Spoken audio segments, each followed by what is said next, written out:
Been a while since I made any content, quite a while, really, and especially any real content, but whatever, busy. I gotta make money so I can move, so I don't get stuck here, and yeah, get those projects going.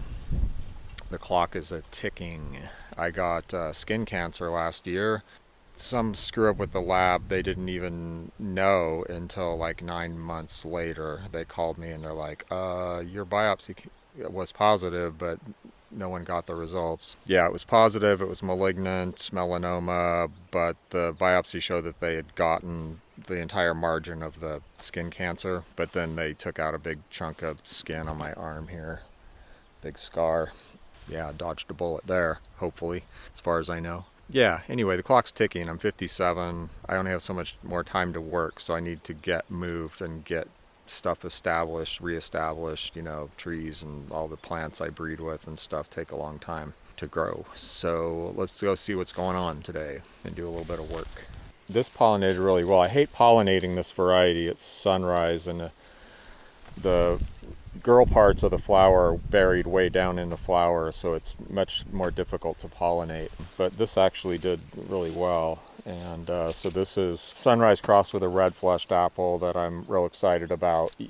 I've only fruited it 1 year, but it was so promising that I used it a ton in cross-pollinating this year for breeding.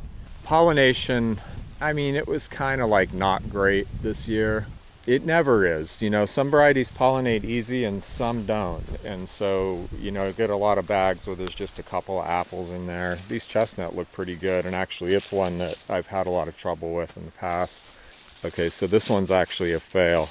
So this year I already went and tried to take off, I missed this one apparently, all the bags that don't have any fruit in them, so that the pollination failed on this completely. And this was Cherry Crush, which is too bad because I'm really, really interested in crossing Chestnut Crab with Cherry Crush and Cherry Cox, because Chestnut has the last couple of years had a cherry flavor. So I know that genetic is in there, even if it's a little on the weak side. And it really wasn't. This last year it was pretty strong. Twang and Twang. So Twang and Chestnut crossed really well. That could be interesting. It's not so much that I think that Twang's a great apple and that those two apples would complement each other well in terms of like flavor and everything. It's that Twang is earlier and it's especially firm and dense for an early apple, which is unusual. So I like that trait. Anyway, all the Cherry Cox, Cherry Crush, Chestnut crosses failed, I think, which is really too bad. It could be because my pollen was old. It was certainly from last year. Amber wine and chestnut, that could be good. This seedling right here needs to be thinned, and I'm not going to be able to reach that without a ladder. So, one exciting thing is that a few of Freddie Menge's varieties that he gave me are fruiting for the first time, and he said some of the stuff I gave him is fruiting too. He's been breeding especially red flesh but apples for a while. It's going to be really, really interesting to taste some of his stuff, because we actually work with pretty much the same red flesh parents, and some other stuff as well, like Wixen, and we're on the same page. Both of us saw the same potential and the same fruits, and a lot of them I actually learned about from him originally, because he's been at it longer than me. So this is a seedling apple that I almost cut out because it just wasn't showing any promise, but there was so many fruits on it. There were still fruits way into the winter. Once they were really deep in the winter, I think maybe January, they actually got ripe. And I realized, they just weren't ripe before. And they are promising. Not really a great texture. They're kind of like grainy. They're very tasty, tart, tastes like pineapple. Excellent for juicing. I drink a lot of like carrot, beet, apple juice. If I have the materials, almost daily. And this is a really great apple for that. I need to weed whip all of this. It's fire season already, and I haven't finished my weed whipping. Look at that. That's Lobivia grandiflora. It's pohoensis or pojoensis variation grandiflora. These have bloomed beautifully this year. I mean, and they're still producing more. This one was really nice too. It's similar to that. This has never bloomed before, so that's going to be the first time. And these are mostly in straight charcoal. I think the only ones that aren't in pure charcoal are that one, these two ferrocactus. But all of these that have been blooming all season like crazy, they're all in straight charcoal. And they seem to be doing really well. I got a few new ones like that, and that are new. I need to start selling this cactus. It's all overgrown and too much to do. Just been busy with other things. Like I said, trying to get my weed whipping done. Trying to have a real food garden this year. Planting lots of trees. And I'm not functioning at a high level most of the time. Sometimes I am. But then I crash. I always end up crashing again, and I'll be down for sometimes a few days at a time, just trying to recover and get back on my feet so I can get back to work. So these are apple seedlings from the previous year, from last year, pollinated in 2022.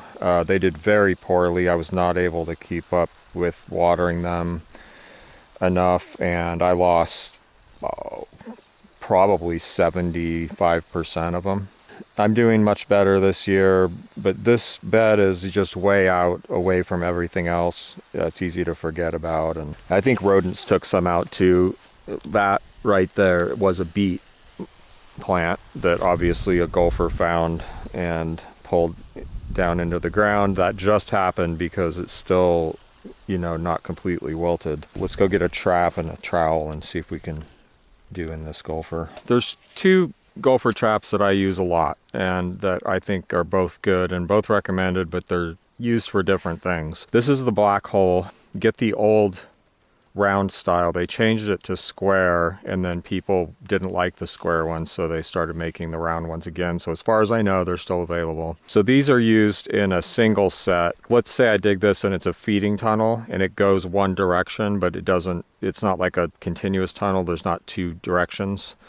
Then I would set this in there at an angle and put bait like in the back here. That's where a pack rat chewed this to get the bait instead of going in the front of the trap. What's up with that? Is that like a really smart pack rat? My friend Jim Riggs always said that pack rats, Bigfoots, and aliens were all the same thing. And there's some kind of weird magic. I don't know how serious he was. Okay, so this other type comes in several sizes. I had all three sizes, but I lost one trap in one of the sets. This is the smaller one.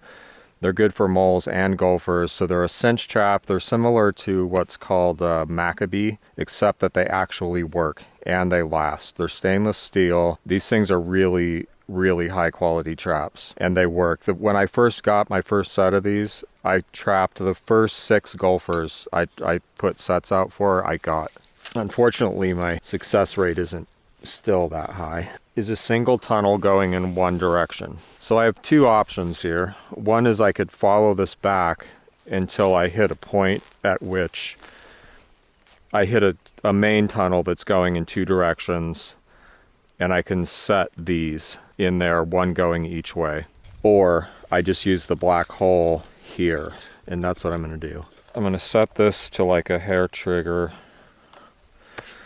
and it has a wire in here, so when the gopher goes in there and pushes on this plate back there to get to the end, the wire pulls them up against the roof. So the way this basically works is that gophers don't like to leave holes open. When they're done feeding, they like to backfill everything so that nothing comes down trying to eat them, right? And they're pretty diligent about that. They usually won't leave a lot of open holes. So how this works is we're going to block all the light. We're going to put a bunch of loose dirt around the whole trap, and like there's a little place here where there's a hinge that has to be covered with dirt, and then the end here is left open on purpose with this little hole. Originally it's about 3/4 of an inch, and that lets light in. And the gopher's like, I gotta fill that. So it'll start taking dirt and pushing it up into the trap. Just to make it a little more enticing, I'm gonna put in some bait. Gophers love garlic. It's like fresh garlic like this. But a little piece of apple can work, a little piece of carrot. Desire to eat that will override its cautionary nature. When they're pushing dirt up into this trap, they may or may not get caught. But if they're trying to get all the way up there to get that bait, then they're definitely going to get caught. So I will typically put a little bait in the back. These traps are really good for pack rats too. In that case, I'll put bait way at the back. I'll just smear, like inside this hole, just take my finger and just smear a little peanut butter on the wall. For pack rats, you can also put something shiny in there, like a little piece of foil or something, because they love shiny stuff. Then block the back of the trap with a brick or something so they can't get into the back and they have to go in the front. Sometimes they're too smart, it seems like, and you don't get them, but I've trapped lots and lots of pack rats. I'd say more than 50% of the time I get it on the first set. Okay, so I'm gonna leave this trap out here.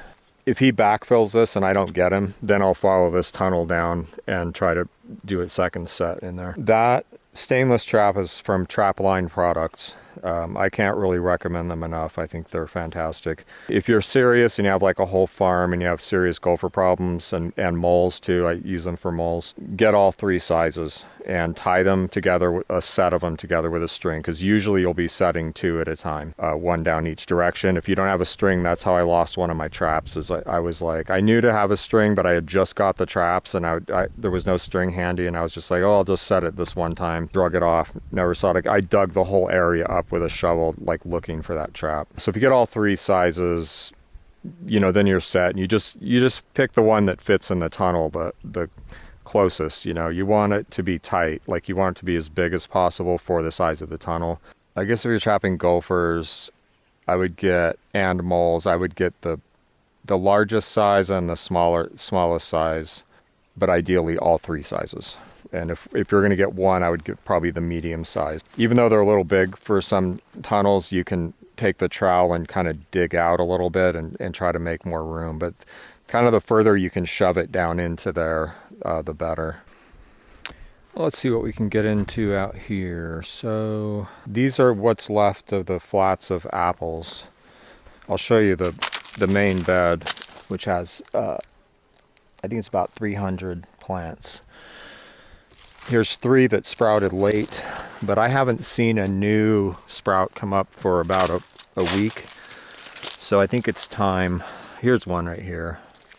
You know, if I keep watering these, well, first of all, there's probably some like that have already sprouted under the soil, but just haven't come up yet. And those are going to die if I take these away and let them dry out, and that's the plan. But, you know, at some point I just have to quit trying to germinate these this summer. I'll put them somewhere in the shade, let them dry out, leave them dry for the season, and then next winter, you know, in the fall, I'll just put them out and let them get rained on and see how many of them sprout and come up. Okay, so I kind of like the idea of just pushing these tags down and stacking these things somewhere. Mice could be an issue with these. You know, storing them inside somewhere might help with that, like in the room where the cat sleeps. And she's pretty good at keeping the mice down because they'll smell them below the soil and dig them up and eat them, the seeds. They like apple seeds. Here are the apple seedlings from 2023. That means they were pollinated in the spring of 2023. I just got those planted recently. It looks like there's some moles working the bed. That's okay. I don't think they're not going to hurt those apples too much. Anyway, I have a few more spaces for those few seedlings that just came up, and then I'm full up. There's about 300 seedlings in here. There's another 100 and something in this bed, and there's 2 more beds. That's how backed up I am of seedlings that are going to have to move. So for instance, like my whole breeding trial row down here, it's 5 rows, originally housed about 275. So that whole block is less than this one bed. And I have probably another I'm going to say like 600 or more apple seedlings backed up. Yeah, do the math. I'm a crazy person. So I need to water this today just because they're new transplants, and since they were potted, they're doing fine.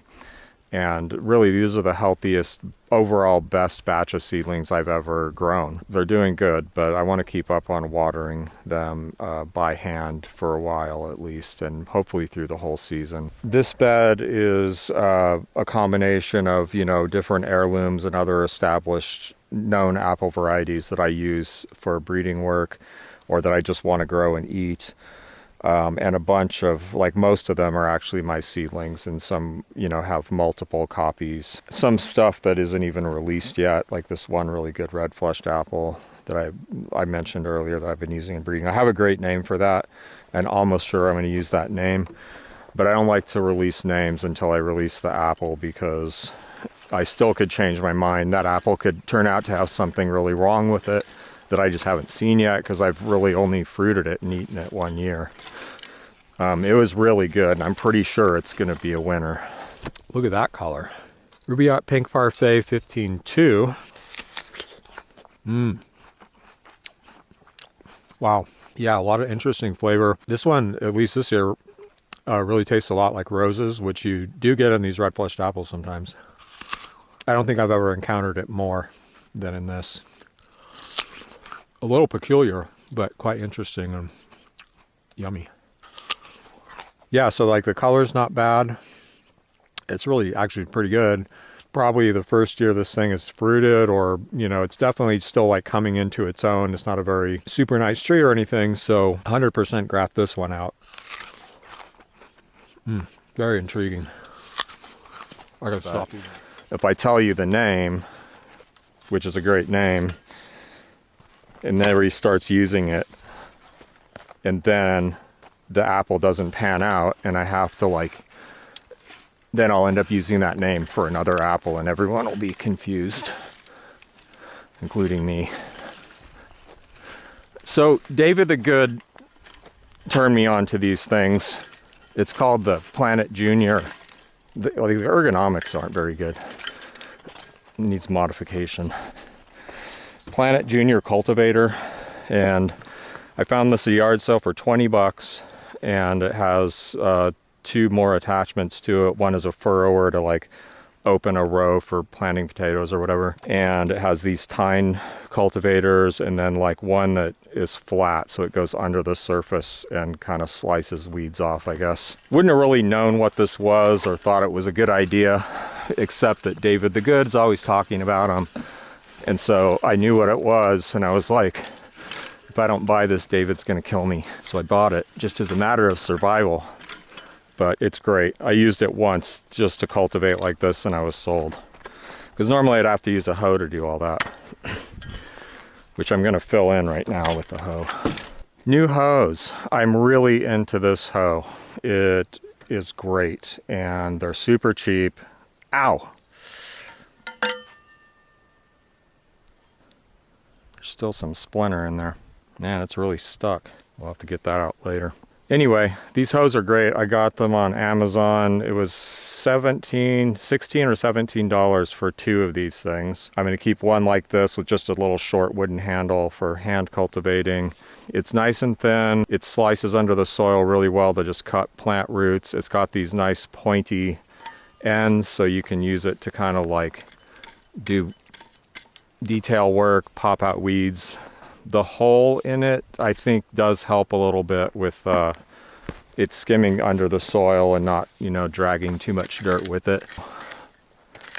Yeah, I'm sold. I just put this I literally ran out into the woods behind my house and just grabbed a stick to put on here. They don't come with handles.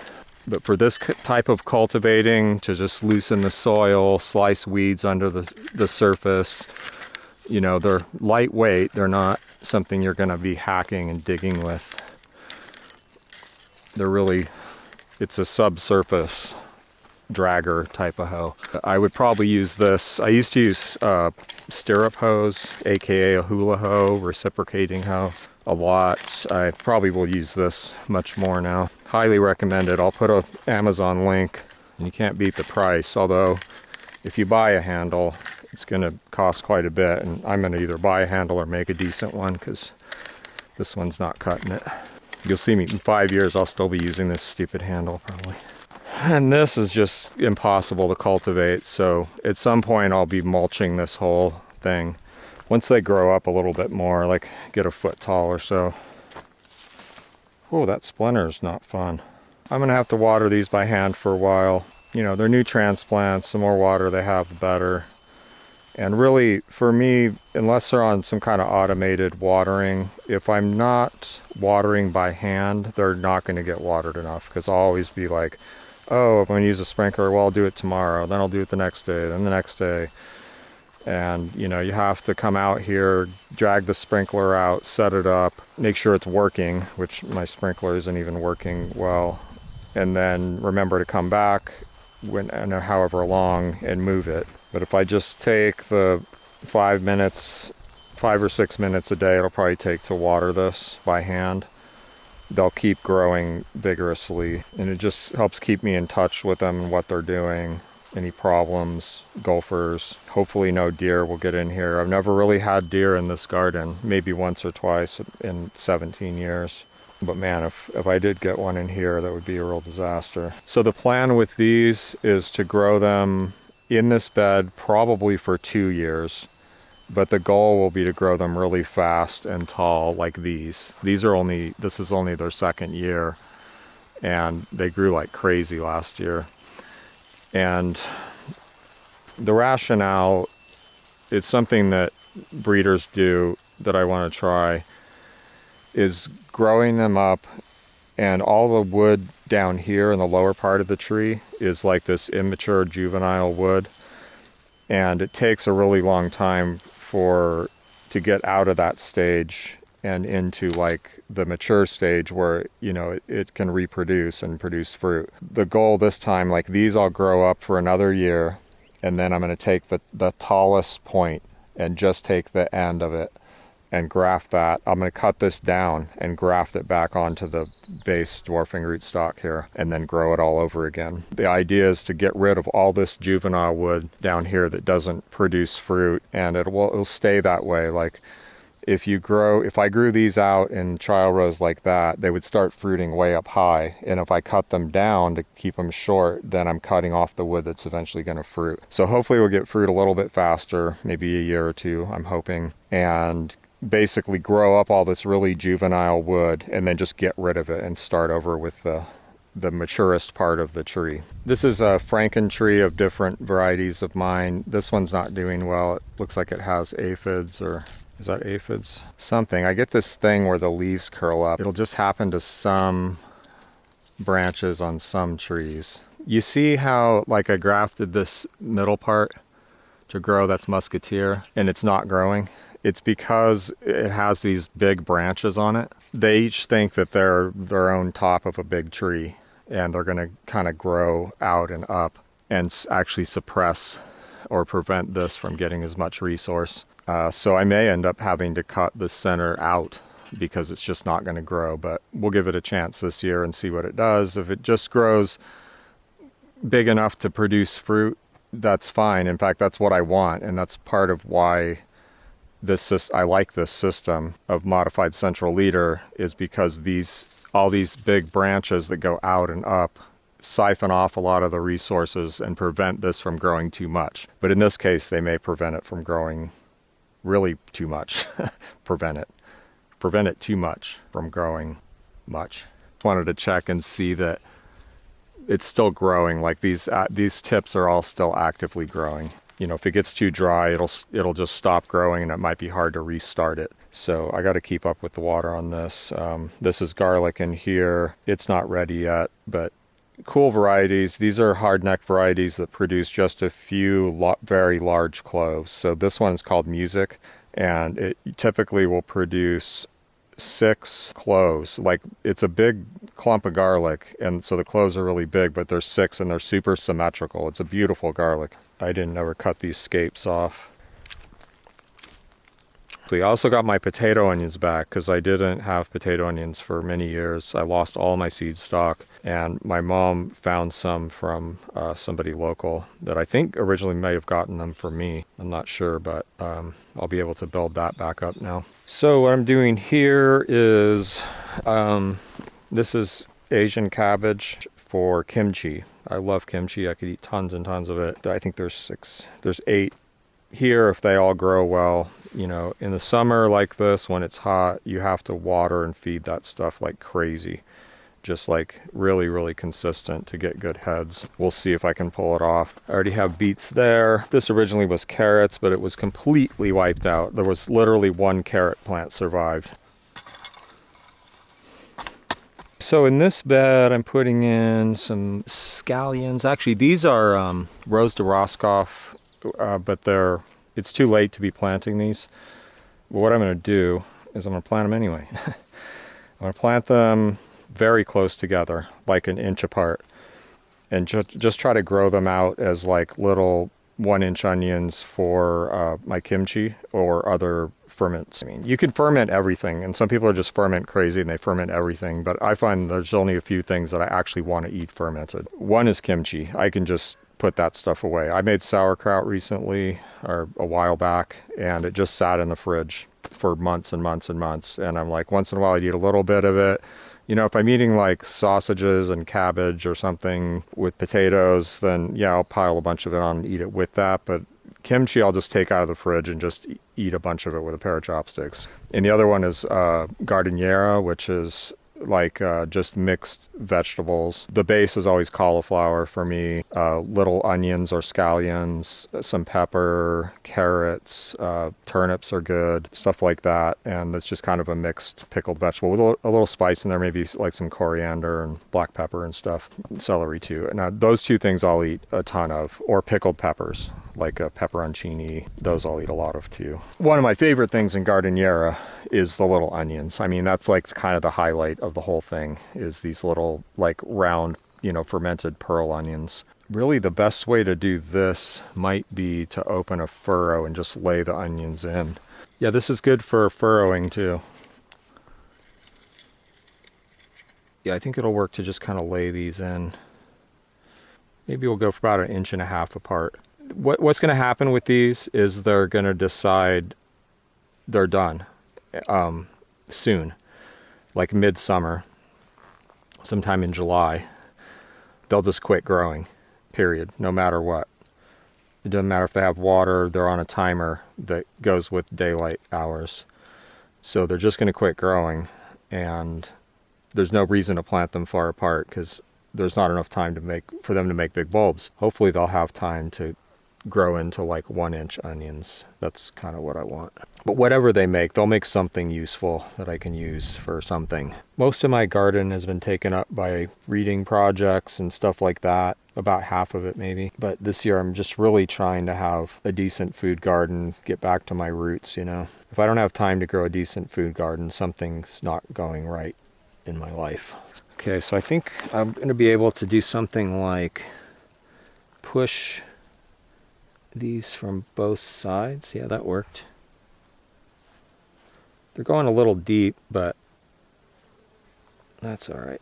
I think it'll work out. I'm going to do 2 rows of those, and then I'm going to put in some scallions too, which are more like an onion that's bred to be just a green onion with a like thin shaft. This is the Rose de Roscoff block.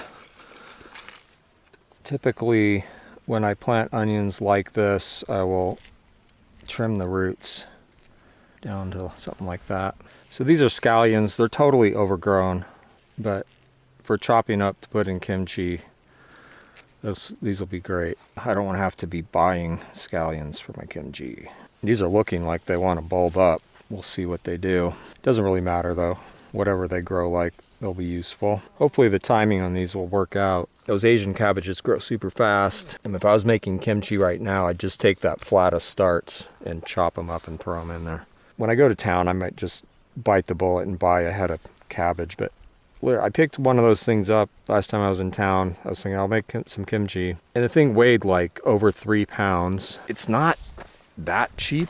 But I was thinking, like, this is going to be a $10 head of cabbage. I'm getting hungry. I'm trying to start eating basically once a day, or at least not until like 3:30. I'm just going to try to do that, see how it works for me. A lot of times I'll be doing okay and then I'll eat and then that's my day just ends. I just crash and I can't function anymore. Okay, one more row of scallions. It's time for lettuce now. I just estimate spacing. I've done this so many times that I can just kind of go, that's about, they're going about 10 inches apart. I mean, a big head of lettuce can grow a little bit. That's actually a little close to those scallions. So let's go back up here. So maybe 6 inches from the edge here, and then about every 10 inches like that, and then staggered rows. Usually do like 10, 12 inches apart in all directions. That's 14 heads, probably more than I need. I think I'm gonna just do this. No, I got it more. Something could go wrong. And I eat salad like, the size of my salad every night is probably, would feed a lot of small families. And usually I kind of want more. I mean, if you have really good lettuce and a really good dressing, and I just invented a great new dressing that uses tomato. It's blended tomato with like, I don't know, a bunch of stuff, bunch of different vinegars, balsamic, red wine vinegar, umeboshi vinegar. These are a little bigger than I would prefer to be transplanting, but they're fine. It's a cool day, so I may just leave them the way they are, or I might pluck off 1 or 2 large leaves, like say that leaf. I just don't think I need to take a lot of leaves off, so I might take like 1 big leaf. It's all about balancing the ratio of root to plant top. Also, I'm able to keep these roots fairly intact, so that helps a lot too with transplant shock. This lettuce is called Jericho. It's an Israeli variety, so it's good with heat. It's very crisp and very sweet. It has like an oddly sweet flavor to it, unlike any other lettuce I think I've tasted. So a more ideal time to transplant these would have been about 3 or 4 days ago. I think they'll be fine. Big plants like this, again, I might take 2 off of that one. Take 1 off that.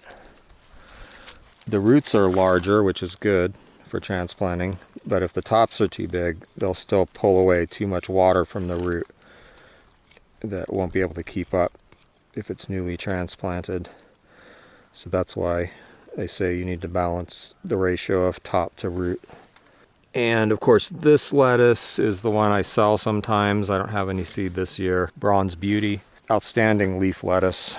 I really have been favoring more crisp type of romaine. I actually like crisp head lettuces, like the iceberg type. You know, these are pretty big, so I'm going to take a couple of leaves off each one of these. So there's a real good chance the mole's going to come through here to get some bugs, and it's going to like find all its tunnel systems messed up by me planting these and cultivating, and then it's going to re-dig them all and just burrow all through here and push some of these plants up. And so I'll probably have to replace a few of them. I'll be pretty much planning on that and hang on to this Sphalata starts for a bit. And when you've got real vulnerable new starts like this, if it's a challenging environment, which it's not hot today for here, but it's not cool, you should really just water them a lot.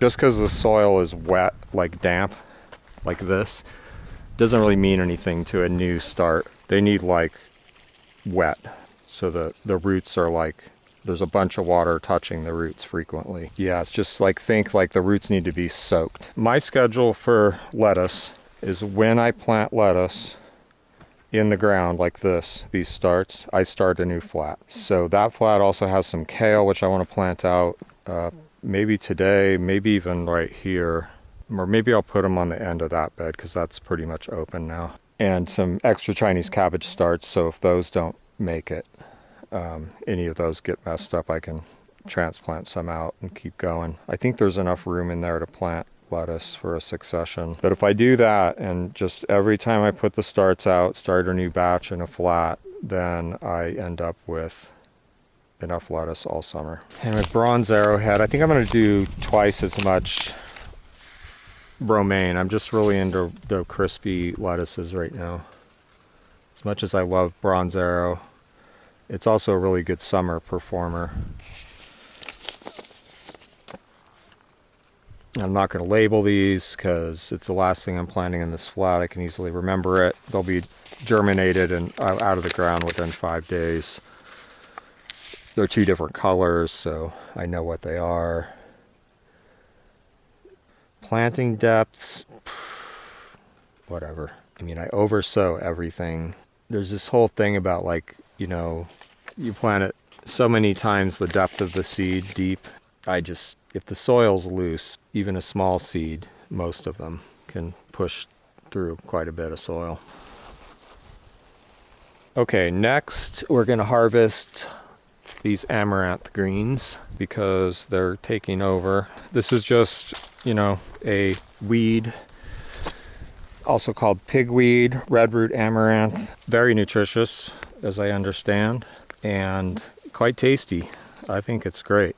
You know, it'll come up in the spring, and I just let a bunch of it grow. And the reason I'm doing this now is because these are getting old and they just need to be pulled and eaten. The most efficient thing for me, and that'll make me actually eat them, is if I just pull a whole bunch of them out, maybe all of them today, because they really are getting along here. And I'll just go sit in the shade and process them and put the leaves in a bag so they're just ready to cook. Like, just literally just grab a handful and throw them in a pot. And that way I will actually eat them all. My green beans will have some room to grow here because they're not too stoked being crowded out here. Competing with them and taking their space, light, food, water. This poor cucumber was basically getting no light at all. This job's done. That's a whole bunch of greens. I mean, these will keep in the fridge for like a week.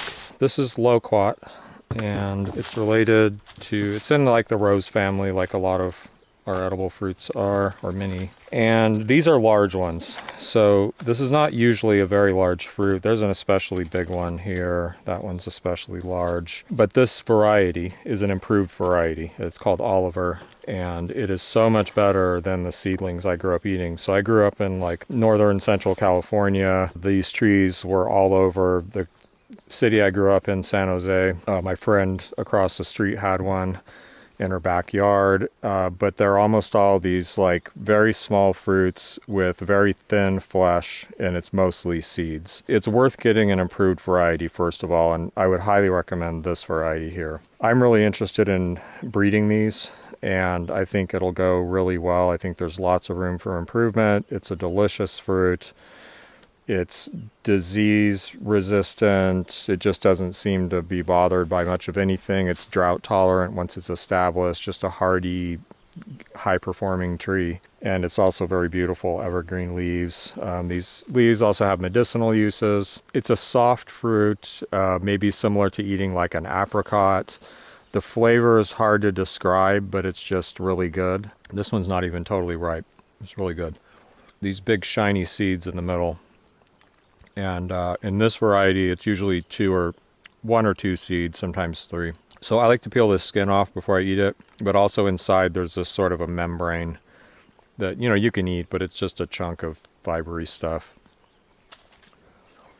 These could be slightly riper. One of the downsides to this fruit is it just doesn't keep. It's a soft, perishable fruit, and it's a short season. So I'm sure you could lengthen the season with breeding and selection a little bit. But, you know, it's going to be limited. However, like, if you can freeze, like, a bunch of these frozen for doing smoothies and stuff would be fantastic. I could just eat a ton of them, but they'd be great for fruit salad. I've never really used them in smoothies, but clearly they'd be great in smoothies. Maybe I'll have enough this year, finally, to do that. So, you know, I know there's a bunch of improved cultivars out there and selections that people like in Florida and places where they grow even more.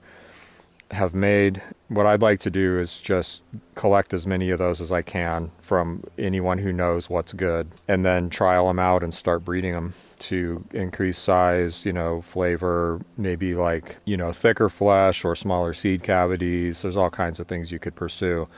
But in general, just getting more varieties and also over a longer season that are good and like this, where you can get like 2 or 3 real solid bites out of a fruit, and versus the little old like seedling type ones that grow everywhere. You just throw the whole thing in your mouth and spit out mostly seeds, and it's, there's not much there. You'll have to do your own research on where you can get away growing these. Certainly parts of the South, most of California, unless you're at elevation, probably parts of the Northwest. Oh, another nice thing is it's an early fruit.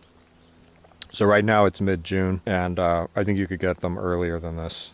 Again, with breeding and selection, probably with what's already available. And I'm probably going to plant some of these seeds this year just to grow some trees for rootstock. And, I'd like to grow this variety from seed a bunch and just see what I can select out that's improved. Yum, yum, yum, yum, yum. Okay, just one more. I lied, 2 more. If I was making a smoothie, I'd probably leave the skin on and just take this, the butt thing out and take the seeds out and just throw them in the blender. With a good blender, you could grind that skin up. I lied, 3 more. This one's damaged. It has to be taken care of. It's like straightening the edge of the last piece of cake. This is greatly improved over the Loquats I grew up with. I think there's a lot more room for improvement. It's a beautiful tree, excellent landscape tree. It's got these big, gorgeous, kind of tropical looking broad leaves, evergreen, no care, pretty much. Once it's established. And these seeds, I find they don't need stratifying. I've just planted them straight into the ground like this right after harvesting, and they seem to grow pretty good. So this is a really cool native thistle that I introduced to the property.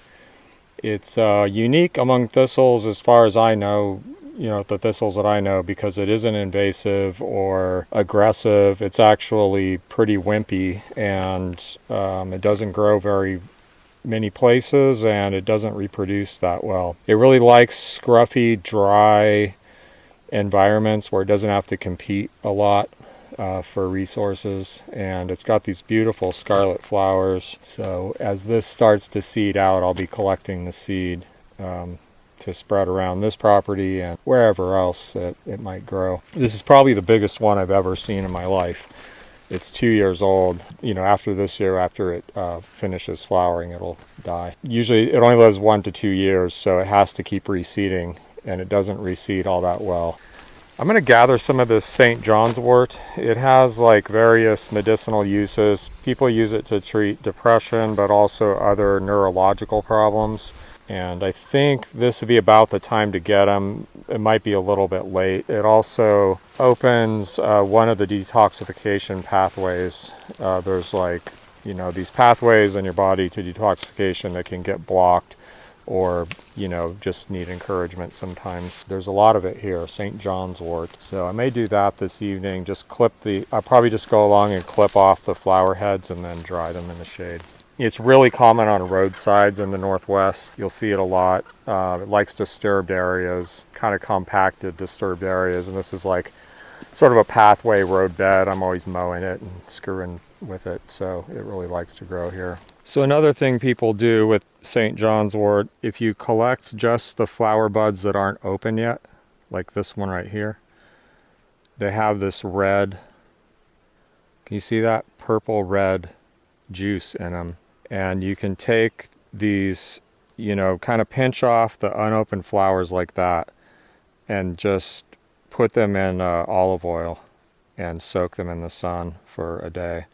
And all this red stuff will come out of them. People use that on like skin conditions, sunburns. I don't know how legitimately useful it really is. It's kind of a neat thing. I know because the leaves of that beet were still very green and they were wilted, but they weren't severely wilted this morning. That bee probably got eaten last night or this morning. So this set should have been a pretty fresh set. And typically with Gophers, you're going to see within like 3 to 5 hours, probably going to catch the Gopher if you're going to catch it at all. It'll probably have blocked the trap or gotten caught by that point. So what I'm checking, I know the trap's not triggered, I'm just checking to see if the gopher has come and pushed dirt into it, you know, and left again.